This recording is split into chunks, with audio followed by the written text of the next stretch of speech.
akan mempelajari tentang perbedaan antara digital subtraction angiography atau DSA dan angiografi konvensional. Untuk menemani perjalanan ini, kita akan ditemani oleh seorang karakter kecil bernama Caca si tetesan kontras yang ceria.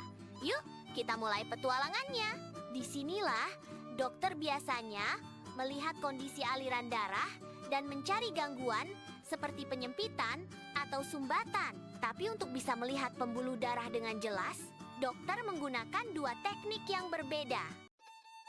Kita tiba di dunia angiografi konvensional. Di sini, pembuluh darah memang bisa terlihat, tapi sayangnya banyak struktur lain seperti tulang dan jaringan yang ikut muncul di gambar. Akibatnya, pandangan tidak selalu jelas. Dalam angiografi konvensional, dokter sering perlu mengambil gambar berkali-kali untuk melihat struktur yang diinginkan. Hal ini membuat waktu pemeriksaan lebih lama dan paparan radiasi lebih tinggi. Lesi kecil pun sering sulit terlihat karena terhalang oleh tulang atau jaringan lainnya. Sekarang, ayo kita beralih ke teknologi yang lebih modern. Kita akan naik Subtract Express menuju dunia DSA.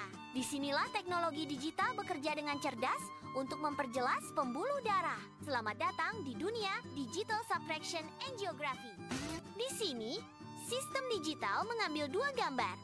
Satu gambar sebelum kontras, disebut gambar mask, dan gambar berikutnya ketika kontras sudah masuk.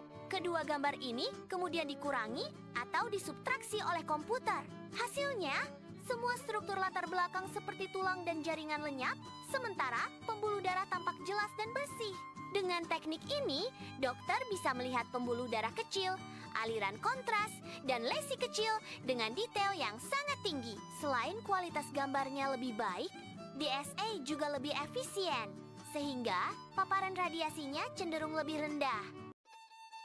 Jadi, kita telah belajar bahwa Digital Subtraction Angiography atau DSA memiliki banyak keunggulan dibandingkan angiografi konvensional. DSA memberikan kualitas gambar yang jauh lebih jernih.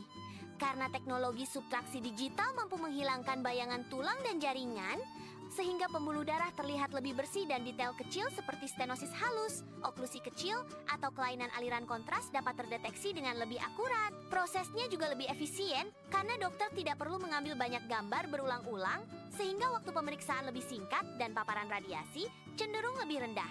Sementara itu, angiografi konvensional masih bermanfaat terutama di fasilitas dengan keterbatasan alat, namun gambarnya sering terhalang struktur lain, memerlukan lebih banyak paparan radiasi, dan kemampuan deteksinya tidak sebaik DSA, terutama untuk pembuluh darah kecil atau area yang rumit. Dari segi pengalaman pasien, DSA juga lebih nyaman karena prosesnya lebih cepat dan dokter bisa langsung mengevaluasi hasil dengan lebih mudah. Dengan semua perbedaan ini, DSA menjadi pilihan utama untuk pemeriksaan pembuluh darah modern, meskipun biaya pemeriksaannya biasanya lebih tinggi dibandingkan angiografi konvensional. Terima kasih telah mengikuti perjalanan Caca di dunia pembuluh darah. Semoga kamu sekarang lebih memahami bagaimana kedua teknik ini bekerja dan mengapa DSA banyak digunakan saat ini. Sampai jumpa di video berikutnya.